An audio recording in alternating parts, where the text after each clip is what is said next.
I know what you're probably thinking. Didn't you make this video already? And yeah, I did. If you ask me though, it's outdated to put it nicely, a little rough around the edges. But since, I've gotten a bit better at this, I think it deserves a second look. Now, that alone would have been enough to revisit it, but with the unfortunate news of its delisting within the next few months, yeah, I wanted to make sure I can get this updated sooner rather than later. Sad to see yet another licensed action game get taken away from us, but I guess we should be used to it by now, right? Well, let's give it all we got. This is Combat Overview. We go over the general controls, the main mechanics, who, what we use them on, and then see how it all comes together. Got our light combo, no delays or directional attacks, straightforward stuff. But some weapons have 360 motion moves. Then our heavy attack. Its combo does a piercing attack that ends with a knockdown, great to escape out of sticky situations. But if you hold forward after that first heavy attack, you'll do this crowd control spin to knock down. Solid option to tear through anyone who's nearby. And just a general rule of thumb, your heavy attacks are great to guard break. And of course we have enders between the two. Similar to Ninja Gaiden, one light into heavy launches. And sadly there's no Azuna drop, still a good combo though, and even crowd controls on landing. But we have a double jump that, resets your aerial combo to extend it a bit more on those larger enemies. Now when you do this double jump on smaller ones though, you actually step on them, slamming them back down. So if there's no enemy for me to hit up here, what are you supposed to do? But interesting thing is, that second jump changes your aerial heavy attack. Instead of doing the regular slam attack, now you'll do the flying swallow. It's a different way to access it when compared to Ninja Gaiden, but it makes it pretty consistent to get these out. Okay, back to the enders, we get this guard break, trip combo, pretty good, a piercing attack, and this forward moving unblockable spin attack. There's other weapons too, from hammers, spears, and clubs. They all have their own different attacks of course, but each weapon type has an upper hand on certain enemies too. You know if it's their weakness shown by the red hit spark. I wouldn't say it's necessary to know these. I use a katana 90% of the time, and that got me through Master of Masters. So sticking to your favorite weapon is more than enough, so no worries there. Thing is though, all these extra weapons run on durability. So they'll break after some use, but you can buy new ones or repair the ones you have. I know this sort of thing isn't the best, but if you've seen the show, it makes sense. Jack grabs whatever he can and turns it into a weapon for a brief moment. Yeah, I wouldn't completely ignore those other weapons because there is actually some use to it, believe it or not. The final attack that breaks your weapon will do 5 times more damage. So if there's a problem enemy, we'll let him have it. And that broken weapon will even drop items that are used to buy skills, which is pretty nice. And just to be clear, our magic sword never breaks or has to be repaired. So you'll never be left weaponless, but you can use your fist. And hey, any action game that lets you toss out tatsus and shoryus, it's always a plus if you ask me. And as a little Easter egg, if you hold a light or heavy attack, each one will do their own hidden gesture. We also have this grab. It works on weaker enemies pretty consistently, knocking them down. You're even fully invulnerable doing that animation. But when it comes to the more elite ones, yeah, they'll quickly swat you away. But once you damage them enough, then they can be grabbed. The cool thing is, if a grab is the final blow, it'll do this forward moving attack to help clear the area a bit. And if you're barehanded for that kill throw, you'll disarm them, stealing that weapon for yourself. So with weapon durability, how consistent it is to get a replacement, and how there's some nice goodies for using them to the fullest, it creates this loop which represents just how resourceful Jack was in the show, which I can appreciate. And this works on bosses too, getting a unique weapon out of it. Can only do it on 2 bosses, but it's still cool it's even possible. Onto defenses. We have this dash step with a single press, and double tap for a roll. They both have solid amount of iframes, so they're great to reposition. Of course, if timed right, you'll do a perfect dodge, slowing down time as you get a boost in speed to your movement and attacks. There's going to be the occasional red unblockable attack to catch you off guard, so yeah, this perfect dodge is your go-to. That's not all, because you can attack out of it with either light or heavy attack, both having their own uses. Light does this kick to get you in for a quick 2-hit combo, has some great tracking and ends with this guard break. And the heavy version goes into our launcher. So we have some routes to continue the pressure no matter what the situation.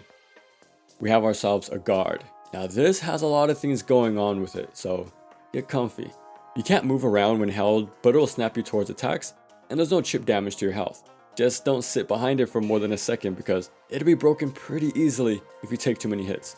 And with how aggressive enemies can be, yeah, they'll make sure to open you up in fast. Some enemies will even try to grab you too, but if you're fast enough, you can break their grab attempt by grabbing back. And you already know, with the timed guard, you're parry, stopping the enemy's attack right then and there for you to follow up with the same speed boost. Now our other option is the counter. For this one, you need to hold guard, and before the attack hits you, press heavy attack to counter. Now, as risky as guarding is, and with how similar it seems to every other timed defensive option, why would you ever try to do this? Well, not only do you get that same speed boost to everything, you also get a brief damage buff, and some random item drops. Summoned by upgrades or skill, can be ki or health refills, or even more buffs, like to increase your defenses for a time. So it's risky, but there's a lot of reward for it in the long run. Okay, let's take things a step further. So if you add a direction to that block, you do this rushing guard. I'm sure you can guess what it does, but you have this active guard as you move in. And it has all the same properties, so you can parry as you're sliding, even reflex projectiles too. Very similar to Kingdom Hearts, right? You can even do the more high risk, high reward counter on the move, which is pretty hyped to pull off. And oh yeah, there's attacks out of this too. Light does that same kick we've seen before, but this time goes into your light combo. You can even chain these back to back for some quick movement to avoid certain areas, or to zip from enemy to enemy in no time. And heavy attack out of rushing guard would go into that forward moving spin ender, so it's great to guard break and deal solid damage. Now you can't roll or guard on reaction, but you can on hit. So as long as you make contact with them in any way, you can guard cancel or dash step instantly. This works on every single attack in the game, from what I can tell, so any of your basic attack or enders can have their entire end lag wiped away, letting you act out of it with anything you want afterwards. It's pretty powerful, but the timing is tight, so you actually need to get comfortable with your attack timings to use this effectively. But once you do, it's pretty cool. Doing major damage from enders without the end lag into a guard, or roll to parry or perfect dodge if you see a nearby enemy about to attack, or cancel into a grab or start a fresh combo a whole lot sooner, or rushing guard to someone else. It's kind of up to your imagination and execution. So yeah, you'll be able to move around and swap targets using those grounded options. One moment, they cancel into a launcher, flying swallow out of there, and yeah, we have ways to stay on the move to maintain this non-stop playstyle, which you can imagine is really useful in a Ninja Gaiden clone. Looking at the HUD, so the red bar is health and these red flames are ki attacks. You're fully invulnerable on activation and while it's out doing its thing. It's basically UT. Doing this hard-hitting combo to a small handful of enemies while it lasts, or you can focus that entire attack on a single target like a boss, which is probably the best bet. But this combo ki attack is only for the katana and spear. The hammer, club, and fist will do this large room-clearing attack. Their version is best for crowds that are giving you trouble since that damage is spread out pretty evenly. This one is extremely good on Master of Masters, definitely my go-to. It's even better when you get the Lava Monster's boss weapon, so try your best to get it. But if you hold on to these flames, you'll do more damage and take less damage too. So it's a nice little trade-off. You want to hold on to them to make that value last for an entire stage, or spend them to clear a crowd that's giving you issues. It's all up to you how you want to manage your resources. Alright, so we have projectile sub-weapons. They're all limited use though, both running on weapon durability and finite ammo. So there's bow and arrows using piercing or explosive arrows, there's even machine guns for something with a little quicker fire rate, and there's one and done throwables like daggers, shurikens, and reapers, which are the best ones to have. Sadly, there's no shuriken cancels, but they're great to get rid of those weaker flying enemies or just any low tier grunts, or help keep an enemy in check so you can move in a bit more safely. Well, as safe as you can anyways. Okay, so similar to NG Sigma Plus, we have accessories. You can only equip one at a time, but there's one to increase your damage, to raise your defense, and one to raise weapon durability. Some to even get more currency. Now from what I remember, with each higher difficulty, the shop gets updated with better and better versions. So always check them out when you can. Now for upgrades, well, here's the thing. A lot of what we went over is locked behind these skill trees. I do like how it gives you more and more options as you play, but I'll be the first to admit, some of them should have been a part of your base move list. So it'll be a bit before you get some of these useful options like the roll, perfect dodge, counters, cancels, and yeah. Good thing is the skill tree progression carries over between all your playthroughs, which is pretty good. So they want you to have this steady growth over each playthrough while you're climbing that difficulty ladder, which I had my fun chipping away at. Getting those little things like raising your defense, increasing damage using specific weapons, raising max health, adding more ki slots. raise the chances of enemies dropping health or money, standard stuff. But again, it'll take some time. Speaking of money, that's used to upgrade weapons. This unlocks new attacks, combos, and abilities for that entire weapon type. It also boosts its overall damage and ups their ki attack power. There's even some videos to give some helpful visuals too, which is a nice touch. When it comes to enemies, beetles are the basic grunts, here to fill the room but power in numbers, so never stay in the same place long enough for them to close in on you. Zombies. As you'd expect, they'll rush you down, and once they're close enough, will do their 3-hit combo, but if you stay far away for too long, they'll spit at you. They also like to burrow underground. You can even see them get close to you while they do that. Now if they manage to reach you, because you're standing still for too long, they'll hold you in place to let other enemies charge you down, or they'll shoot up from beneath you. Robot gators. They'll do this noticeable overhead swing before they do that 3-hit combo, ending with an unblockable attack. Or they'll try to close a gap with this jump attack of theirs. Hunters. They're the all-rounder, having this 3-hit combo up close and avoiding them for too long, they'll pull out a bazooka. And unlike most enemies, not only will they block, but dodge are options too. So they won't just stand still, they're going to make you work for it. There's also going to be ones with rocket launchers. They are high priority, and I'm sure you can guess why. But there's some good and bad with these guys. One is that they have no tell, which is pretty rough. No glare, they don't shuffle about before firing away, nothing like that. They do whistle as soon as they spawn in to let you know they're nearby, but the extra step to make their patterns readable would have been great. But without those tells, it's more of a game of anticipation with them. So you gotta stay on the move constantly around these guys, which is something you'll be doing anyway, so it's fine enough. But yeah, you can rush and guard towards them to reflect it back, which is pretty funny, or perfect dodge using that timing to get in too. Now the silver lining with these guys is that they're free once you're in. They don't break your grabs, they won't dodge or block your flying swallow, so once you're in, you're in.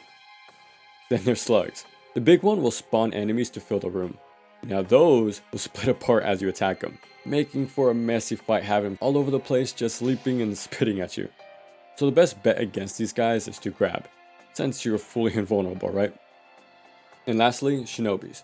These guys are pretty cool, because they toss out flying swallows too. These guys are no joke because, as you can tell, they have similar tools as you. They either toss out 3-hit combo or do this overhead jump attack or toss shurikens. Plus they're always teleporting too. So it's a very fast paced back and forth sort of deal with these guys. And just don't leave them alone for too long, because they'll make shadow clones to gang up on you. So yeah, enemies are pretty solid.